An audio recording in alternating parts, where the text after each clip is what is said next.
Meron tayo pa cash assistance.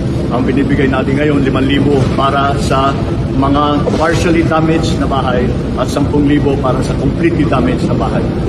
Para meron silang magamit para makapagtayo na naman sila ulit ng bahay. And so that is ongoing now. Later on, patuloy naman ang tulong kasi meron tayo mga i-relocate kasi marami sa naging biktima ay nasa no-build zone. Nakapagpatayo sila ng bahay doon sa no-build zone. Kaya kailangan silang i-relocate. So, yun din sa ngayon ginagawa namin. Napag-usapan namin ng mga local government units dito sa Cebu, to the provinces, the municipalities, and the cities, ay pinag-usapan namin kung paano saan natin ilalagay dahil umaasa kami sa LGU para makahanap ng lupa paglalagyan ng mga i-relocate. Ngayon, meron din tayong temporary shelter para doon sa hindi pa mapauwi na kanilang bahay. But eventually, ay gagawa natin ng paraan para makabalik na sila, magpatayo sila ulit ng bahay o ayusin nila yung nasira nilang bahay. In the meantime, kung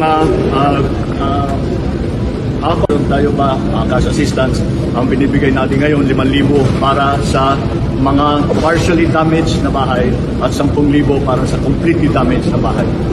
Para meron silang magamit para